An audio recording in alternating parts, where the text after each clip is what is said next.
Subversion is the term, if you look in a dictionary or criminal code to that matter, usually is explained as a part of activity to destroy things like religion, government, system, political, economical system of a country. And usually it's linked to espionage and such romantic things as blowing up bridges, sidetracking trains, cloak and dagger activity in Hollywood style. What I'm going to talk about now has absolutely nothing to do with the cliché of espionage or KGB activity of collecting information. So the greatest mistake or misconception, I think, is that whenever we are talking about KGB, for some strange reason, starting from Hollywood movie makers to professors of political science and quote-unquote experts on Soviet affairs, or Kremlinologists as they call themselves, they think that the most desirable thing for Andropov and the whole KGB is to steal blueprints of some supersonic jet, bring it back to Soviet Union and sell it to the Soviet military-industrial complex. It's only partly true. If we take the whole time, money, and manpower that the Soviet Union and KGB in particular spends outside of USSR border, we will discover, of course there are no official statistics unlike with CIA or FBI, that the espionage as such occupies only 10 to 15% of money, time, and manpower. 15% of the activity of KGB. The rest, 85%, is always subversion. And unlike a dictionary of English, Oxford Dictionary, subversion in Soviet terminology means always a destructive, aggressive activity aimed to destroy the country, nation, or geographical area of your enemy. So there's no romantics in there, absolutely. No blowing up bridges, no microfilms in Coca-Cola cans, nothing of that sort. No James Bond nonsense. It's most of this activity is overt, legitimate, and easily observable if you give yourself time and trouble to observe it. But according to the law and law enforcement systems of the Western civilization, it's not a crime. Exactly because of misconception, manipulation of terms. We think that subverter is a person who is going to blow up our beautiful bridges. No. Subverter is a student who comes for exchange, a diplomat, an actor, an artist, a journalist like myself was 10 years ago. Now, subversion is an activity which is a two-way traffic. You cannot subvert an enemy which doesn't want to be subverted. If you know history of Japan, for example, before 20th century, Japan was a closed society. The moment a foreign boat comes to the shores of Japan, the Imperial Japanese Army politely tells them to get lost. And if American salesman comes to the shore of Japan, let's say 60 or 70 years from now back, and says, oh, I have a very beautiful vacuum cleaner for you, you know, with the good financing, he says, please leave us, we don't need your vacuum cleaner. If they don't leave, they shoot them to preserve their culture, ideology, traditions, values intact. You were not able to subvert Japan. You cannot subvert Soviet Union because the borders are closed. The media is censored by the government. The population is controlled by the KGB and internal police. With all the beautiful glossy pictures of Time magazine and Magazine America, which is published by the American embassy in Moscow, you cannot subvert Soviet citizens because the magazine never reaches Soviet citizens. It's collected from the newsstands and thrown to garbage can. Subversion can be only successful when the initiator, the actor, the agent of subversion has a responsive target.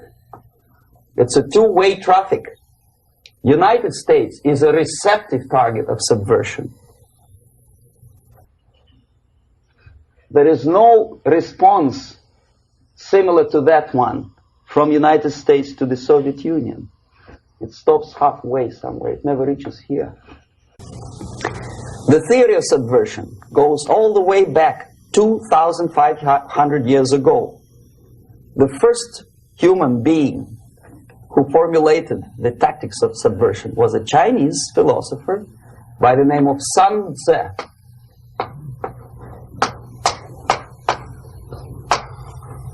To 2,500 years BC. He was an advisor for several imperial courts in ancient China. And he said, after long meditation, that to implement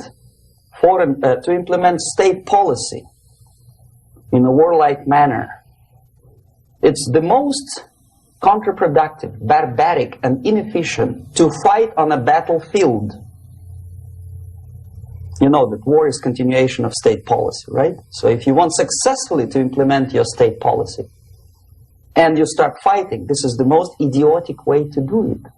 The highest art of warfare is not to fight at all, but to subvert anything of value in the country of your enemy, until such time that the perception of reality of your enemy is screwed up to such an extent that he does not perceive you as an enemy, and that your system, your civilization, and your ambitions look to your enemy as an alternative, if not desirable, then at least feasible.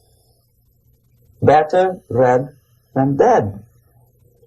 That's the ultimate purpose, the final stage of subversion, after which you can simply take your enemy without a single shot being fired, if the subversion is successful. This is basically what subversion is.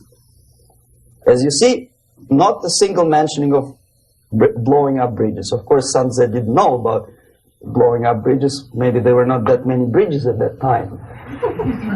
But the basics of subversion is being taught to every student of KGB school in USSR and to officers of military academies. I'm not sure if the same author is included in the list of reading for American officers, to say nothing about ordinary students of political science. I had difficulty to find the translation of Sun Tzu in the library of a university in Toronto and later on here in Los Angeles. But it's a book which is not available. It is forced to every student in USSR. Every student who is taught to be dealing further in his future career with foreigners. What subversion is? Basically, it consists of 4 periods, time-wise. If we start from here and go this way, time, right? This is the beginning point. The first stage of subversion is the process which is called, basically, demoralization. It says for itself what it is.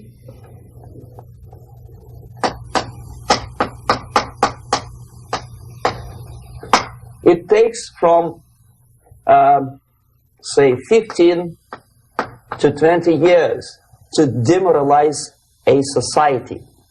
Why 15 or 20 years? This is the time sufficient to educate one generation of students or children. One generation, one lifetime span of a person, a human being, which is dedicated to study, to shaping up the outlook, ideology, personality. No more, no less. Usually it takes from 15 to 20 years. What it includes? It includes influencing, or by various methods, infiltration, propaganda methods, direct contacts, doesn't really matter. I will describe them later. Of various areas where public opinion is formulated or shaped: religion, educational system, social life, administration, law enforcement system, military, of course, and labor and employer relations, economy. Okay? 5 areas. I will not write them down because we will not have enough space. Sometimes when I describe all the methods, students ask me question, are you sure this is the result of the Soviet influence? Not necessarily. You see, the tactic of subversion, about which I'm talking, is similar to the martial art, the Japanese martial art. If some of you are familiar with that tactic, probably you will remember that if an enemy is bigger and heavier than yourself, it would be very painful to resist his direct strike. If a heavier person wants to strike me in the face, it would be very naive and counterproductive to stop his blow. The Chinese and Japanese judo art tells us what to do. First, to avoid the strike, then to grab the fist and continue his movement in the direction where it was before, right? Until the enemy crashes in the wall. You see? So, what happens here? The target country obviously does something wrong. If it's a free democratic society, there are many different movements within the society. There are obviously, in every society, there are people who are against this society. They may be simple criminals, ideologically in disagreement with the state policy, conscientious enemies, simply psychotic personalities who are against anything. Right?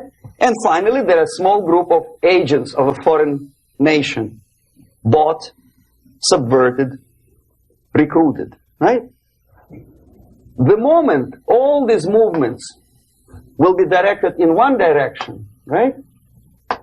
This is the time to catch that movement and to continue it until the movement forces the whole society into collapse, into crisis, right? So that's exactly the martial art tactic. We don't stop an enemy. We let him go. We help him to go in the direction we want them to go. Okay? So, on the stage of demoralization, obviously there are tendencies in each society, in each country, which are going to opposite direction from the basic moral values and principles. To take advantage of these movements, to capitalize on them, is the main purpose of the originator of subversion. So we have religion, we have education, we have social life, we have power structure, we have labor relations, unions, and finally we have law and order. 1, 2, 3, 4, 5, 6. Okay? These are the areas of application of subversion. What it means exactly? In case of religion, destroy it, ridicule it, replace it with various sects, cults, which bring people's attention, faith, whether it is naive, primitive, doesn't really matter.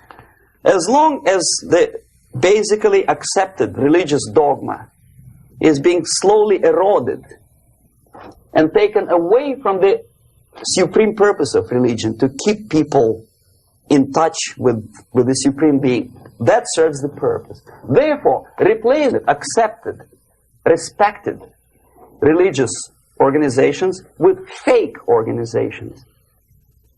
Distract people's attention from the real faith and attract them to various different faiths. Education. Distract them from learning something which is constructive, pragmatic, efficient. Instead of mathematics, physics, foreign languages, chemistry, teach them history of urban warfare, natural food, home economy, your sexuality, anything, as long as it takes you away, okay, Social life. Replace traditionally established institutions and organizations with fake organizations. Take away the initiative from people. Take away the responsibility from naturally established links between individuals, group of individuals, and society at large, and replace them with artificially, bureaucratically controlled bodies.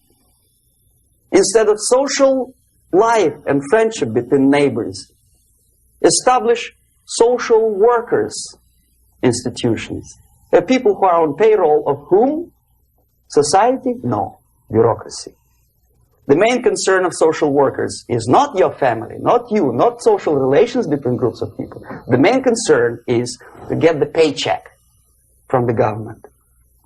What will be the result of their social work doesn't really matter. They can develop all kind of concepts to show to the government and to the people that they're useful. Okay, away from the natural links. Power structure. Okay, the natural bodies of administration, which are traditionally either elected by people at large or appointed by elected leaders of society, are being actively substituted by artificial bodies. The bodies of people, groups of people, whom nobody elected. Never. As a matter of fact, most of the people don't like them at all, and yet they exist. One of such group is media. Who elected them? How come they have so much power? Almost monopolistic power on your mind. They can rape your mind.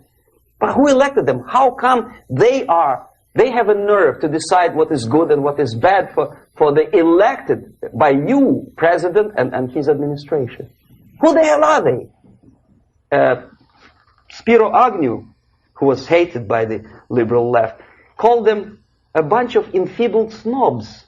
And that's exactly what they are. They think they know. They don't. The level of mediocrity. In a big establishment like New York Times, Los Angeles Times, major television network, you don't have to be excellent journalist. You have to be exactly a mediocre journalist. That's easier to survive. There's no competition anymore. You have your good, nice income, $100,000 a year. That's it. Whether you are better or worse doesn't really matter anymore. As soon as you're smiling to the camera and do your job. That's it. No more competition. Power structure slowly is eroded by the bodies and groups of people who do not have neither qualification nor the will of people to keep them in power, and yet they do have power. Okay. Together with that, there is another process. Law enforcement, law and order organization and structure is being eroded. For the last 20, 25 years, if you see old movies and new movies, you can see that in new movies, a policeman, an officer of the United States Army looks dumb, angry, psychotic, paranoid. A criminal looks nice, kind of, well, he smokes hash and shoots the whatever drug, but basically he's a nice human being. He's creative. And he's unproductive only because society oppresses him. Whereby a general of Pentagon is always, by definition, a war maniac. A policeman is a pig, rude policeman. He abuses his power. No? A generalization like that. The hatred, the mistrust to the people who are supposed to protect you and enforce law and order. Moral relativity. The Angelo Buono process lasted 2 years in Los Angeles. And yet there are still some lawyers who say, look, he's a nice character, as a matter of fact. There was some witness who said, also a criminal, who said, well, he's a nice guy. I asked him one day to burn a house of my enemy, and he wouldn't do it. He's a nice fella. Erosion. A slow substitution of basic moral principles, whereby a criminal is not a criminal, actually. He's a defendant. Even if his guilt is proven, there is still a doubt To kill or not to kill, to be or not to be. Thou shalt not kill, yes. But this line may not necessarily be applicable to a murderer. Thou shalt not murder. That should be the presumption, not that thou shalt not kill. Okay, labor relations.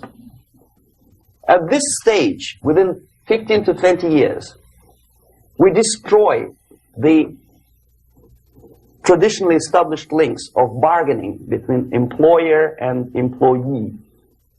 The classical Marxist-Leninist theory of natural exchange of goods. A person A has 5 sacks of grain and person B has 5 pairs of shoes.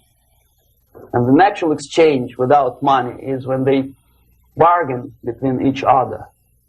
And only with the introduction of the third force, C, an entirely third foreign stranger who says, no, don't give him 5 sacks of grain, give it to me. And you give me your 5 pairs of shoes, and I will distribute it accordingly. So that the economy will go. This is the death of natural exchange, death of natural bargaining. Well, trade unions were established 100 years ago. The objective was to improve working conditions and to protect the rights of workers from those employers who were abusing their right because they had more money. Objectively, at that time, initially, the trade union movement did work. What we see now is that the bargaining process is no longer resulting in the compromise, which is leading objectively to betterment of working conditions and increase of salary. What we see is that after each prolonged strike, the workers lose. Even if they have 10% increase of their salaries, they cannot catch up due to inflation and due to missed time. More than that, millions of people suffer from that strike because economy now is interdependent. It's intertwined like one body. If previously steel workers, say 100 years ago, could strike and nobody would suffer, now it's impossible anymore. If a garbage collector strikes today, the rest of the multi-million city is stinking. I mean, there's no more service. In Quebec, for example, we had the electricians who were on strike in the middle of winter. You can freeze your bottom, and they still were on strike. Did they catch up with the salary? No, they lost. Who benefited? The leaders of trade union.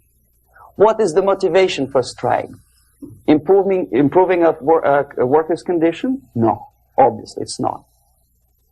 Then what is it? Ideology. To prove to these capitalists.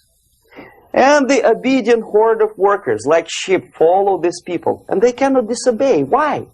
Because if they do, you know what happens to them.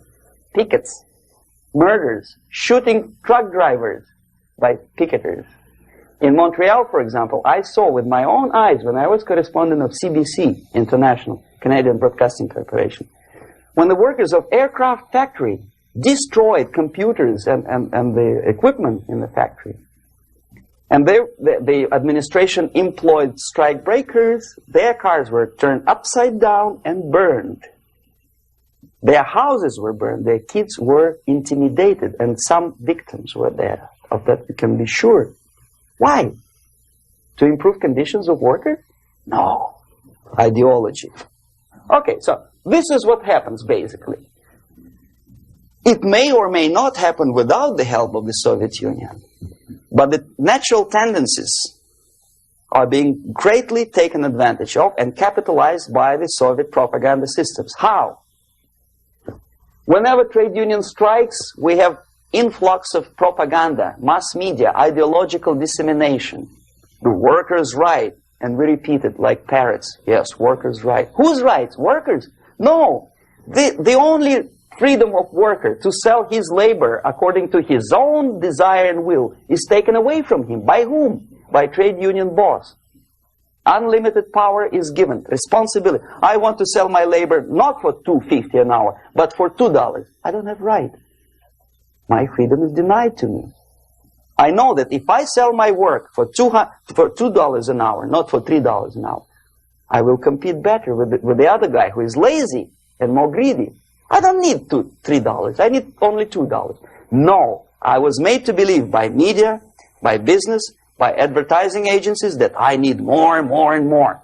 Have you ever heard any advertising on TV to consume less? No. No way. Whether you need a six-cylinder car or not, you have to buy it. And hurry up. When I was driving here on the local radio station, an excited announcer said, "You hurry up, rush and save, save, save. There is a pantyhose sale." Save by buying more. See? Of course. It would be too naive to expect that KGB makes that advertising agency to do such a crazy commercial. No, of course not. But what we did when I was working for Novosti Press, we would snow plow editorial offices, student organizations, religious groups with literature of class struggle. If not directly Marxism-Leninism propaganda, then a propaganda of the legitimate aspirations of working class, betterment of life, equality. Equality, mind you. President Kennedy once said, we will make America to believe that people are born equal. Are people born equal? Is there any mentioning in the Bible or any other holy scripture in any religion, if you don't believe me, go to the library and check it. There is not a single word about equality. Just the opposite. By your deeds, God will judge you.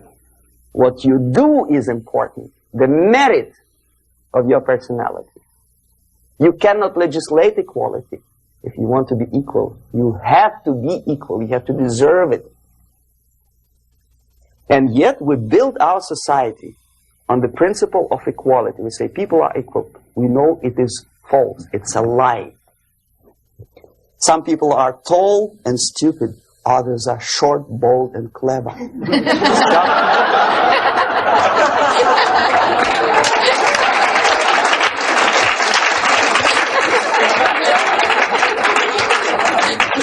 If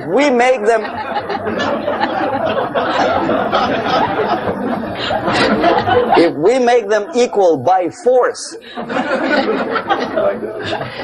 if we put the principle of equality in the basis of our socio-political structure, it's the same thing as building a house on sand. Sooner or later it will collapse, and that's exactly what happens. And we, as Soviet propaganda makers, are trying to push you in the direction which you go yourself. Equality, yes, equality. People are equal. Land of equal opportunities. Is it true or not? Think about it. Equal opportunities. Should there be equal opportunities? For me and for a lazy bastard who comes here from some other country and immediately registers as a welfare recipient benefits? I never received a single dollar. No, sorry, I did receive once. But I never applied for welfare. For the 13 years, I took any job. Security guard, journalist, taxi driver, anything. Well, I was restless, but some people don't like it. They immediately. So why should we have equal opportunities? Why? The equal opportunity to excel. Equal opportunity in equal circumstances, yes, but we know people are different. To excel, yes, provided we reach the same level of excellency, perfection, which is hypothetical, distant future. Yes, maybe. But we know perfectly well that even with the best intentions, people could not be equal. Why should we have equality in the, say, legal system? Myself, I'm considering myself a law-abiding citizen, and a person who comes here to rob and shoot, say, the United States administration under Carter, imported thousands of Cuban criminals. They were non-criminals, yet they were accepted. Do you think it's fair if myself and my wife from Philippines, who work like excuse me, horse, as a lab technician in the hospital, should have the same rights as a criminal from Cuba? Why? And yet we repeat as parrots, equality, equality, equality. And the Soviet propaganda system helps us to believe that equality is something which is desirable. Democracy, as it was established by fathers of this country, of this system in the last century, is not equality. It's the system where different people, unequal people, have a chance to survive and help each other in constant competition, in constant perfection, not in equality, which is superimposed from a godfather or nice person in Washington, D.C. And the absolute equality exists in Soviet Union, quote-unquote equality. Everybody is equal in dirt, except some people are more equal than the others in Politburo. So, the moment you bring a country to the point of almost total demoralization, when nothing works anymore, when you are not sure whether it is right or wrong, good and bad, but there's no division between evil and good, when even the leaders of church sometimes say, well, violence for the sake of justice, especially social justice, is justified in countries like Nicaragua, El Salvador, well, maybe Rhodesia, and we listen to them and say, yeah, probably it's true. Is it true? No, it is not true. Violence is not justified, especially for the sake of quote-unquote social justice introduced by Marxist-Leninists. That is my former colleagues from Novosti Press Agency. Okay, so we reach that point. The next step is destabilization.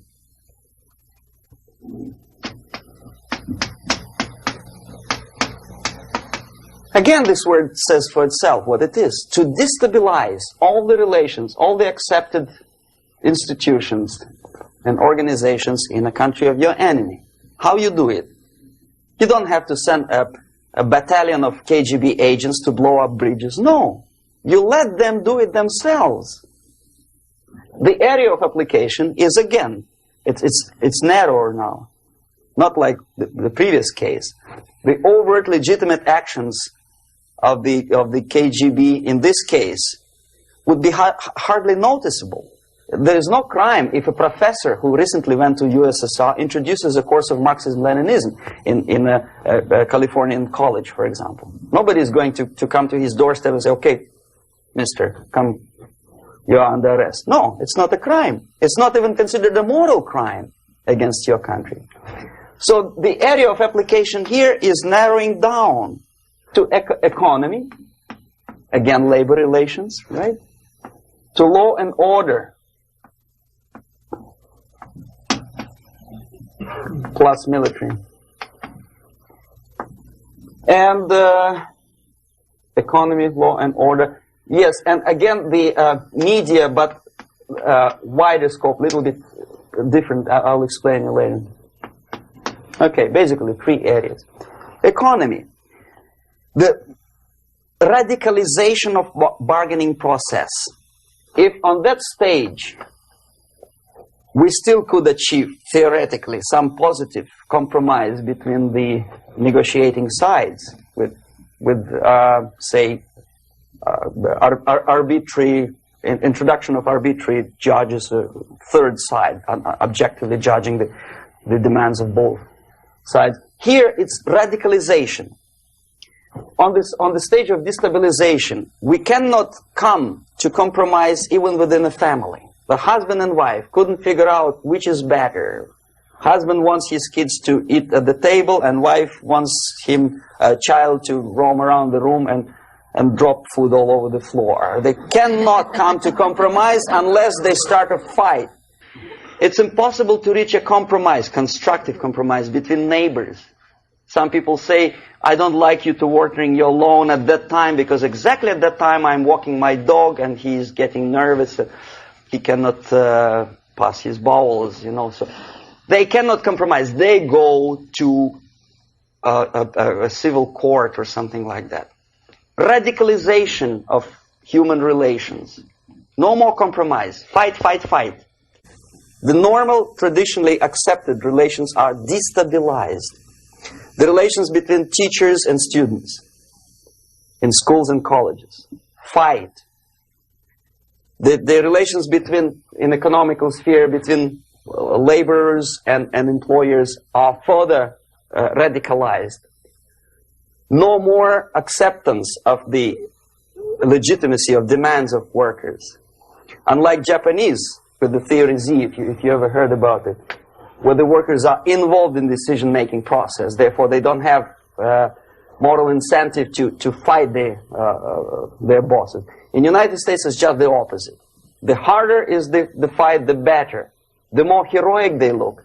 When the Greyhound network was on strike recently, the correspondents of local TV networks all over the United States were approaching the strikers, and they say, oh yes, we are doing something nice. They looked like heroes and they were proud. There was some family, the husband was bus driver. Now they decided in a protest against the bosses to camp somewhere in the forest. And they were presented to the audience as a heroic, nice people. You see? The violent clashes between passengers, picketers, and the strikers are presented as something normal. 10, 15, 20 years ago, we would be angry, say, why so much hatred? Today we are not. We say, well, commonplace. Radicalization, militarization sometimes. As I explained on that stage, I took a step a little bit further. Shooting people. Okay, law and order now also is pushed into the area where previously people settled their differences peacefully and legitimately. Now we are getting with this court cases in the smallest irrelevant cases. We cannot solve our problems anymore. The society at large becomes more and more antagonistic between individuals, between groups of individuals, and the society at large. The media puts himself in the opposition to the society in general, at large. Separate, alienated. Okay? On that stage, you remember I was talking a couple of hours ago about the sleepers. That's when the students from, say, United States, if they are trained in Lumumba University, or developing nations, that's the students I was dealing with, are being sent back from the Soviet Union here. Or if they were already in the United States, in the country, which is the object of subversion, they spring to action. The sleepers go up. They slept for 15 to 20 years. Now they become leaders of groups, preachers, I don't know, public figures. Prominently they act. They actively include themselves in a political process. All of a sudden we see a homosexual. 15 years ago he did his dirty job and nobody cared. Now he makes it a political issue. He demands recognition, respect, human rights, and he rallies a large group of people. And there are violent clashes between him and police, his group and ordinary people, no matter what. It's black against white, yellows against green, doesn't matter where the division line goes. As long as this group come into antagonistic clash, sometimes militantly, sometimes with firearms, that is destabilization process. The sleepers, many of whom are simply KGB agents, become leaders of the process of destabilization.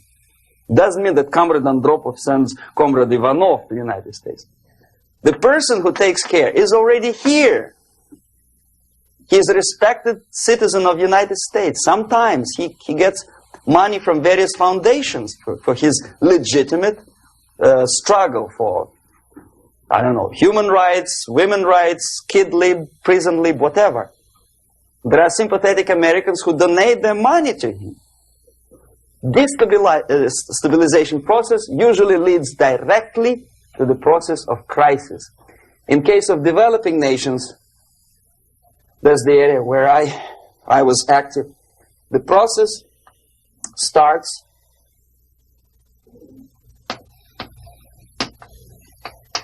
when the legitimate bodies of power, the social structure collapse. It cannot function anymore. So instead, we have artificial body injected into society, such as non-elected committees. You remember I was talking about them here. Social workers who are not elected by people, media who are self-appointed rulers of your opinion, some strange groups which claim that they know how to lead society forward. They don't usually. All they care is how to collect donations and sell their own concocted ideology, mixture of religion and ideology. Here, we have all this artificial body claiming power. If the power is denied to them, they take it by force. In case of Iran, for example, all of a sudden we have revolutionary committees. What kind of revolution? There was no revolution yet, and yet they had the committees. They were taking power of judgment. They had the power of execution. They had the power of legislation, and that they had the power of judicial. All of them combined in one person, who is half-baked intellectual, sometimes graduated from Harvard University or Berkeley. He comes back to his country and he thinks that he knows the answer to all the social, economical problems.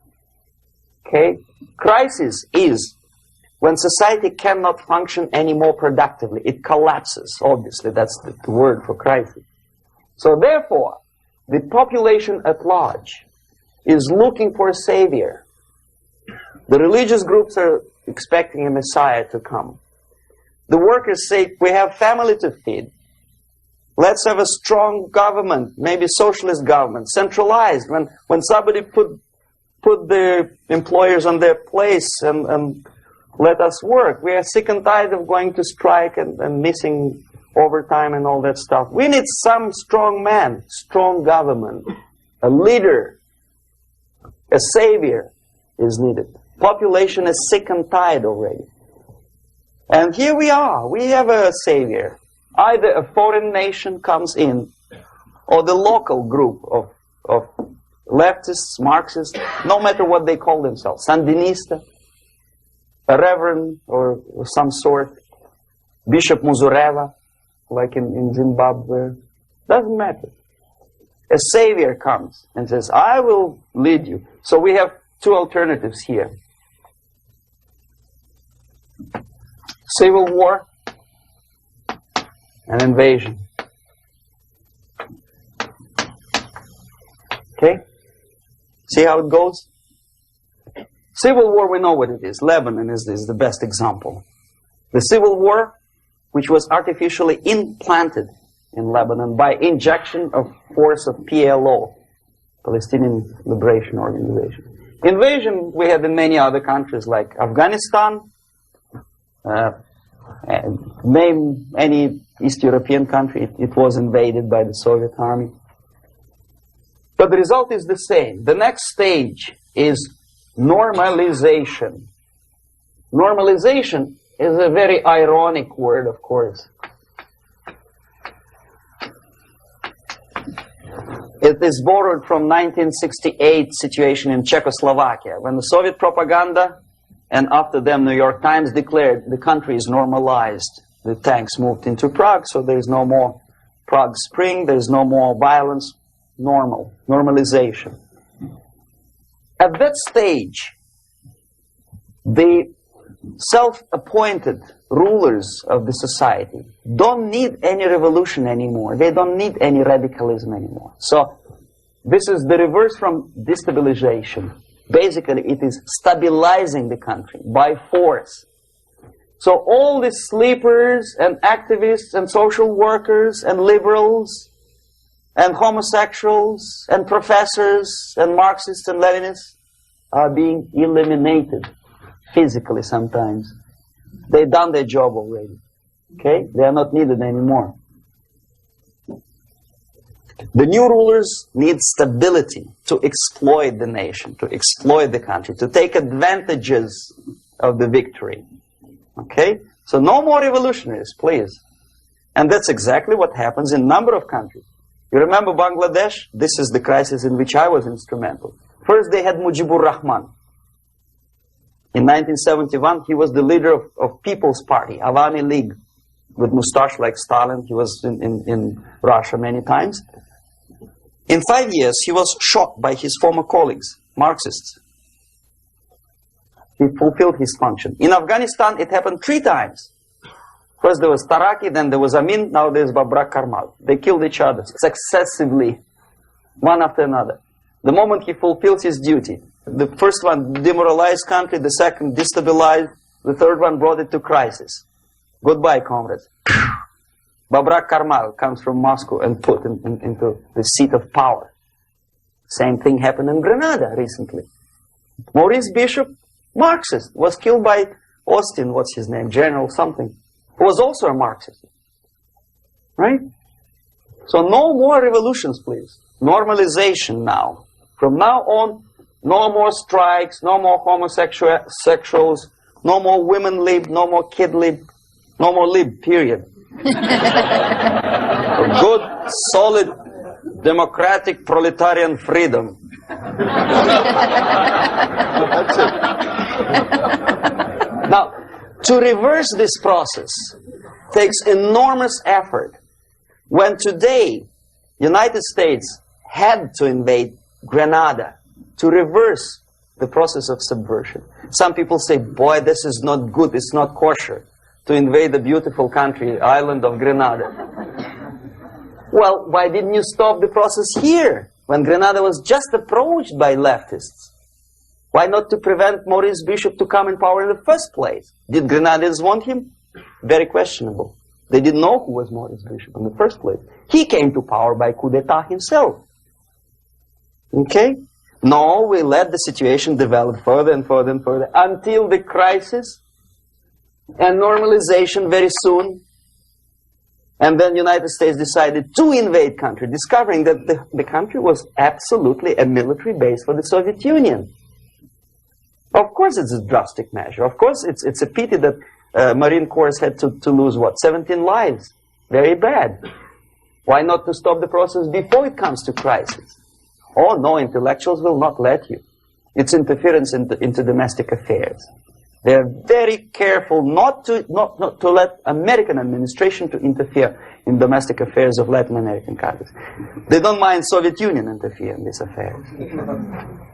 Okay. So to reverse this process, from here, it takes only and always military force. No other force on earth can reverse this process at this point. At this point, it does not take military invasion of the United States Army. It takes strong action, like in Chile. A CIA covert involvement to prevent the savior from outside to come into power and to stabilize country before it erupts into civil war. Okay? Support the right-wing conservative forces. By money, by crooks or love, doesn't matter. Stabilize the country. Don't let the crisis develop into civil war or invasion. Oh no, your liberals will say it's against the law. The Congress will not appropriate money for covert actions of CIA. Why not? Should we wait till the normalization come and Soviet tanks land in Los Angeles airport? Now, at that point, at the point of destabilization, also the process could be reversed. Again, easily than this. No CIA involvement at this point. You know what it takes here? Restriction of some liberties for small groups which are self-declared enemies of the society. As simple as that. Oh no, the media and liberals will tell you this is against the American Constitution. How can we, by force, deny the civil rights to criminals, for example? It's not good. Okay? So we allow them to. Okay, if you allow the criminals to have civil rights, go on and bring the country to the crisis. This is a bloodless way to do. Curb the rights. I mean, not to put them in prison. No, I'm not talking about putting all the gays from San Francisco in the concentration camp. Do not allow them to take political force. Do not elect them to the seats of power, whether it is municipality level, state level, or federal level. It has to be beaten in the heads of American voters that a person like that in the seats of power is an enemy. Do not be afraid of this word. It is an enemy. If he is not an enemy here, he will be here. Later on, he will be shot, of course. But at this point, he is an enemy. Okay? You are doing great service by denying him a right to capitalize on his own crazy ideas and become a powerful man, a man who uses the seat of power. Restriction of certain freedoms and permissiveness at that point would prevent sliding into crisis and probably will return the process of destabilization. To curb unlimited power, monopolistic power of trade unions, here, at that point, would save economy from collapsing. To introduce a law to stop private companies of raping public opinion's mind in the direction of consumerism. No company must have a right to force you into buying more unless you want it. There must be a law. You want to advertise your car? Okay. But not a single mentioning of buying it now and saving money. It must be against the law to force people to consume more. Self-restraint. Previously, before this process started, the self-restraint was a business of church, religion. Because our preachers, the fathers of church, would tell us, material values are good, but it's not the prime function of human being. Because you have to live with something. Obviously, the design for our life is not to consume more deodorants. There must be something greater. If such a complicated instrument as human body was created, obviously there must be some higher purpose for that. And it's very easy to avoid destabilization by denying the greedy companies one little freedom, one little liberty, forcing you into turning yourself into processors of unwanted products and goods. They turn you into machines, like the worm who there's inlet and outlet. So, and how long an average appliance lasts these days? Less than a year. Why? Where's workmanship? Oh, we want you to buy more. Okay. Destabilization process could be easily overcome if, as I say, the society, by its own will or after persuasion by the leaders, will come to the idea of self-restraint. It's so hard, we want to consume more, but you have to. Unless you will come to this stage, when, as we say in Russia, if Sahara Desert ever becomes a communist state, there will be shortage of sand. So you have to curb your... You have to curb your expectations at this point before it's too late. But no, we don't want to do it. Demoralization process. Again, it's the easiest thing to reverse. First of all, by restricting import of propaganda. The easiest thing to do. Unlimited, unrestrained import of Soviet literature, Soviet journalists. Giving Soviet propaganda and ideological agitators equal time on American TV network. It has to be stopped. And it's easy. They won't be offended, mind you. As a matter of fact, they will respect America more. But when my former colleague Vladimir Posner appears on Nightline And Ted Koppel asked him, well, Vladimir, what do you think about this? And what can he think? He's an instrument of propaganda. He thinks what Comrade Andropov tells him to think. He's just a nice, articulate mouthpiece of the Soviet subversion system. And Ted Koppel makes you believe that my friend Vladimir Posner thinks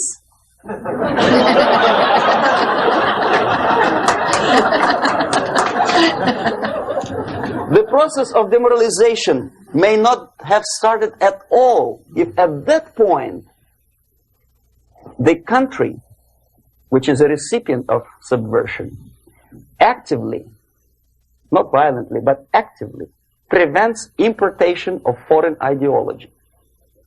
I don't want America to follow the pattern of ancient Japan. You don't have to shoot every foreigner when it approaches the sacred borders of the United States. But when he offers you a junk in the disguise of very shiny something, you have to tell him, no, we have our own junk.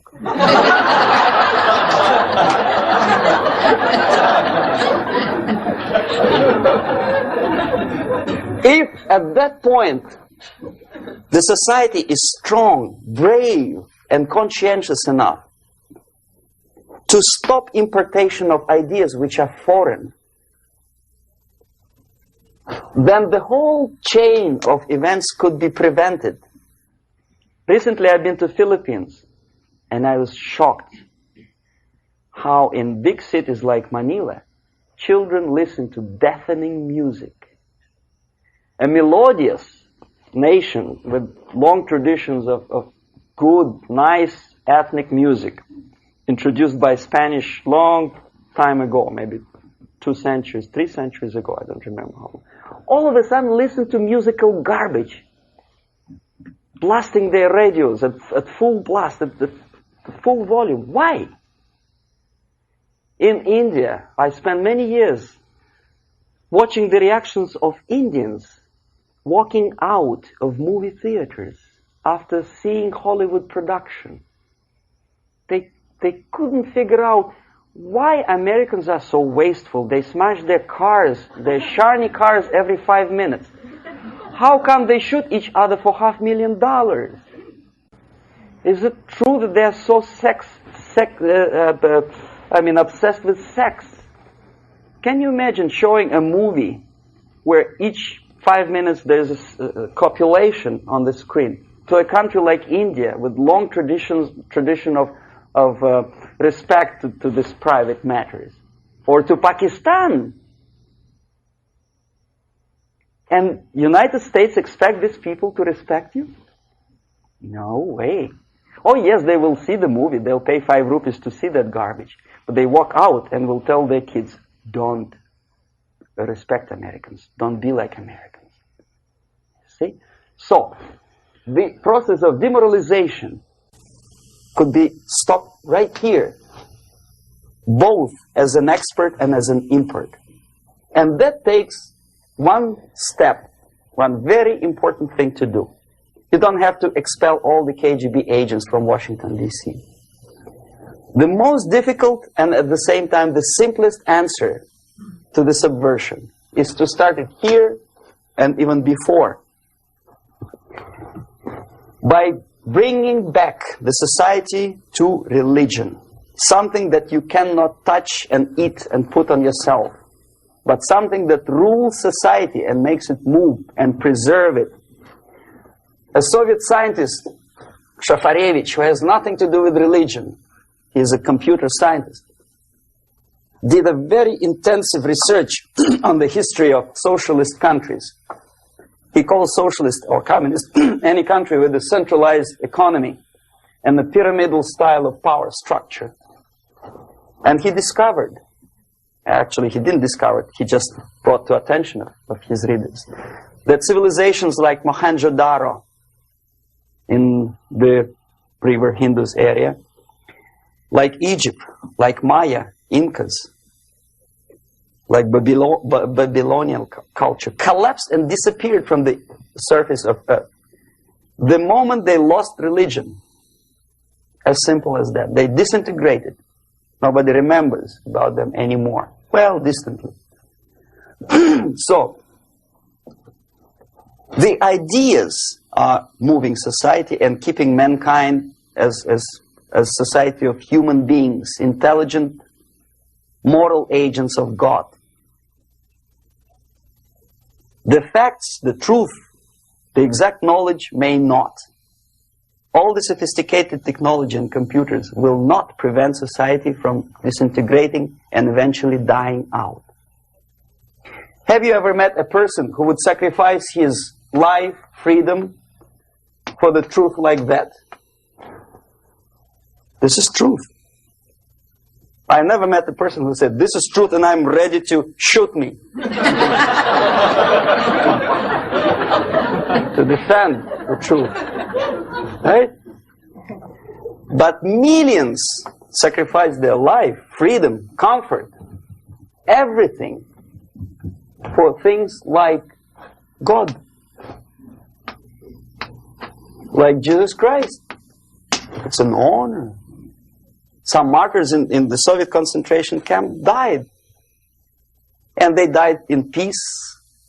Unlike those who shouted, "Long live Stalin," knowing perfectly well that he may not live long. Something which is not material moves society and helps it to survive. And the other way around. The moment we turn into 2 by 2 is 4 and make it a guiding principle of our life, our existence, we die. Even though this is true, and this we cannot prove.